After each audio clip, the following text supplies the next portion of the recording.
Doctor اسرار رحمۃ اللہ نے بھی کوئی تفسیروں کا مطالعہ کرتے تھے نا. وہ تفسیریں کس کی لکھی ہوئی تھیں؟ علماء کی لکھی ہوئی تھی ساری تفسیریں. اور وہ بتاتے بھی تھے. ڈاکٹر اسرار رحمۃ اللہ کی سب سے خاندانی بات یہ تھی کہ انہوں نے یہ دعویٰ کبھی نہیں کیا, علماء سے کٹایا نہیں ہے لوگوں کو. میں نے ان کا جب پہلا لیکچر سنا میں ان سے بڑا متاثر ہوا. انہوں نے کہا میں باقاعدہ عالم نہیں ہوں اور میں صرف و نحو میں ماہر نہیں ہوں, عربی گرامر. میں نے کہا یار ان کے ایک نمبر ہونے کی سب سے بڑی دلیل یہ ہے کہ پہلے لیکچر میں انہوں نے کہہ دیا کہ میں اپنی نفی کر دی کہ مجھے عربی گرامر میں زیادہ مہارت نہیں ہے, اور بتا دیا کہ میں تفسیروں کا حوالہ پیش کرتا ہوں. لیکن ان کا وے آف, پھر وہ اتنے مشہور کیوں ہو گئے, سوال پیدا ہوتا ہے نا. یہ پہلے ایک اہم سوال آیا تھا ڈاکٹر اسرار رحمۃ اللہ علیہ کے بارے میں, وہ میں پڑھ لوں. یہ وہ ایک اہم سوال میری نظر سے گزرا تھا. یہ کسی نے سوال پوچھا ہے, ڈاکٹر اسرار احمد صاحب رحمہ اللہ تعالی عالم نہیں تھے, کسی مدرسے سے بھی نہیں پڑھے تھے, پھر بھی اتنا دین کا کام کیا جتنا ہمارے کسی اکابر علماء نے نہیں کیا, اور نہ ہی ابھی کوئی ایسا کام کر رہا ہے اتنا مؤثر. اس کی کیا وجہ ہے؟ یہ بہت زیادہ غلو کیا ہے. یہ کہنا کہ ہمارے اکابر میں کسی نے اتنا دینی کام نہیں کیا جتنا انہوں نے کیا. ہماری قوم میں ایک بڑا مسئلہ یہ ہے کہ نفرت بھی اعتدال سے ہٹ کے اور عقیدت بھی. یہ ڈاکٹر اسرار نے خود بھی کبھی یہ دعویٰ نہیں کیا ہوگا کہ جتنا میں دین کا کام کر رہا ہوں میں نے کیا, کسی اور نے نہیں کیا. یہ بعض لوگ نا اپنے بڑوں سے بھی آگے نکل جاتے ہیں.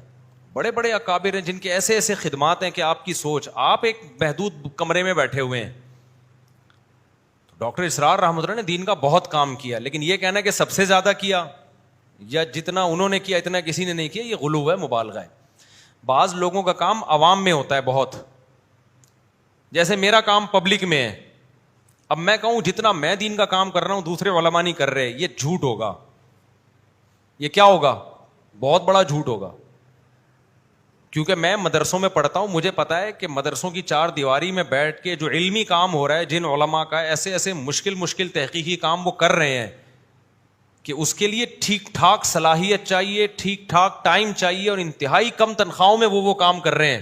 اگر وہ ریسرچ سینٹر میں نہ ہوں, وہ یہ کام چھوڑ دیں تو آگے آپ, میں آسان مثال سے بات سمجھاتا ہوں. دیکھو ایک کینسر کا ڈاکٹر آیا, دھڑا دھڑ بیسیوں ہزاروں مریضوں کا اس نے علاج کیا, اور سب ہسپتالوں میں وزٹ کر رہا ہے, یوٹیوب پہ اس کے کلپ آ رہے ہیں. اب آپ کو کینسر کا یہ ڈاکٹر جتنا کینسر کا علاج کر رہا ہے کوئی بھی نہیں کر رہا, تو وہ ڈاکٹر کہے گا بھائی میں عوام میں ہوں, لیکن جو لندن کے مرکز میں جو کینسر کے بڑے بڑے اسپیشلسٹ بیٹھے ہوئے نا, صبح شام کینسر پہ ریسرچ کرتے رہتے ہیں, ان کی ریسرچ ہے جو ہم آپ تک پہنچا رہے ہیں. یا ہمارے جو ٹیچرز ہیں جس سے میں نے پڑھا ہے وہ ہم سے زیادہ ایکسپرٹ ہیں, تو وہ محنت نہ کرتے تو ہم پیدا نہ ہوتے. تو ڈاکٹر اسرار رحمۃ اللہ نے بھی کوئی تفسیروں کا مطالعہ کرتے تھے نا. وہ تفسیریں کس کی لکھی ہوئی تھیں؟ وہ تو علماء کی لکھی ہوئی تھی ساری تفسیریں. اور وہ بتاتے بھی تھے. ڈاکٹر اسرار رحمۃ اللہ کی سب سے خاندانی بات یہ تھی کہ انہوں نے یہ دعویٰ کبھی نہیں کیا, علماء سے کٹایا نہیں ہے لوگوں کو.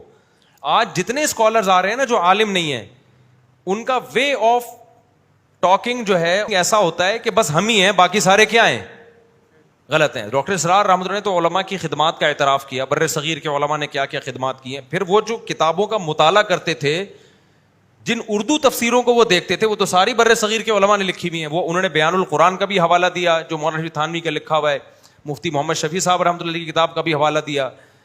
تو وہ تو اگر یہ علماء کتابیں نہ لکھتے تفسیر کی اتنی محنت کر کے, تو وہ درس بھی نہیں دے سکتے تھے.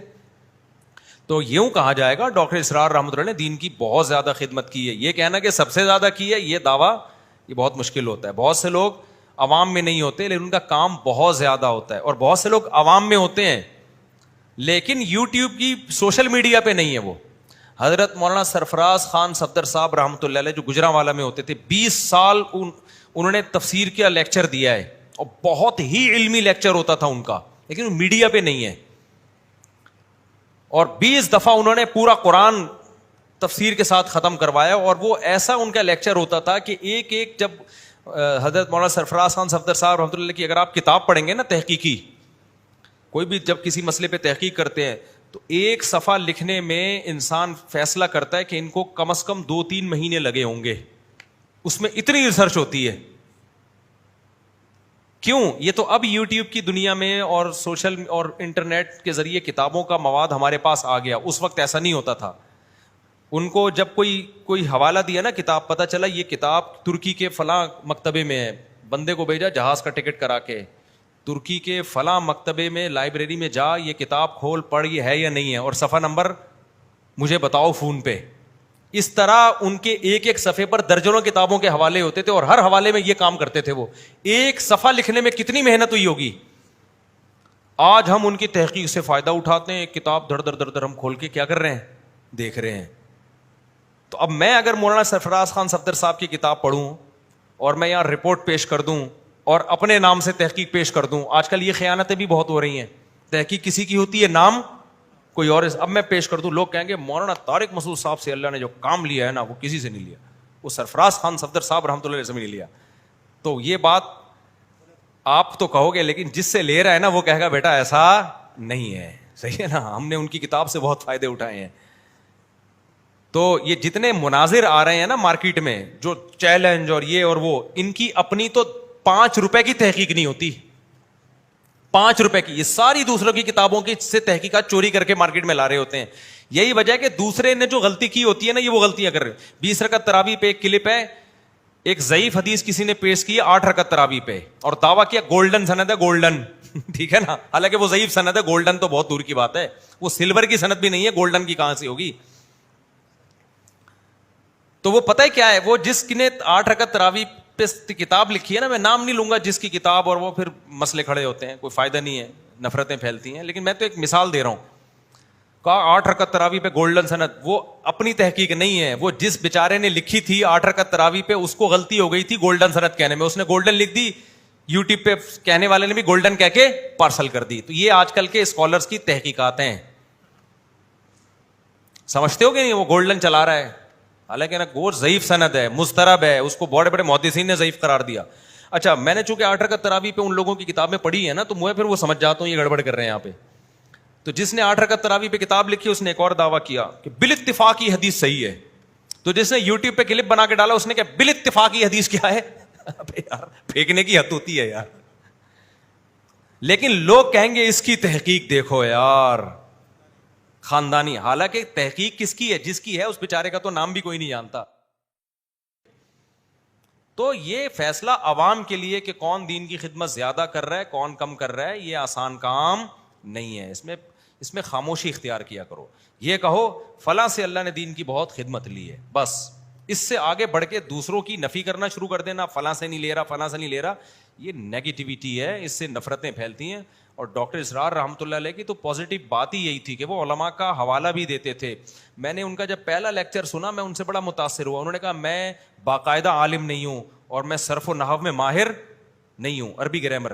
میں نے کہا یار ان کے 1 نمبر ہونے کی سب سے بڑی دلیل یہ ہے کہ پہلے لیکچر میں انہوں نے کہہ دیا کہ میں اپنی نفی کر دی کہ مجھے عربی گرامر میں زیادہ مہارت نہیں ہے, اور بتا دیا کہ میں تفسیروں کا حوالہ پیش کرتا ہوں. لیکن ان کا وے آف, پھر وہ اتنے مشہور کیوں ہو گئے, سوال پیدا ہوتا ہے نا, کہ جب وہ تو دوسری کتابوں سے تحقیق کر کے پیش کر رہے تھے.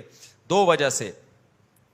ایک تو اس لیے ہو گئے کہ ان کا بولنے کا انداز بڑا جاندار تھا. نمبر 2, ان کے پاس دنیا کی نالج بھی بہت تھی. آسانی ہوتی ہے, جس کے پاس دنیا کی نالج ہوتی ہے نا, قرآن کی آیتیں پھر وہ زمانے پر فٹ کرتا ہے. تو تفسیریں تو وہ علماء ہی کی پڑھتے تھے جنہوں نے محنتیں کر کر کے تفسیریں لکھی ہیں. اور تیسرا اخلاص بھی, بہت ساری چیزیں. اور چوتھی اللہ کی مدد بھی ہوتی ہے بعض دفعہ.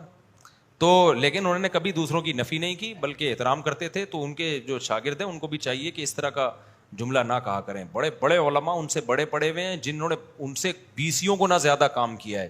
تو کام علماء کے سامنے ہے, عوام کے سامنے نہیں ہے. علماء جب ان کی کتابیں پڑھتے ہیں تو کہتے ہیں یار یہ بڑا بہت کام ہے, تبھی وہ علماء بھی ہیں. وہ نہ ہوتے تو علماء بھی ہم بھی, اگر یہ بڑے بڑے علاموں نے کتابیں نہ لکھی ہوتی تو میرا ایک ایسا چینل ہوتا کہ میں اپنا ایک فرقہ بنا کے بیٹھا ہوتا.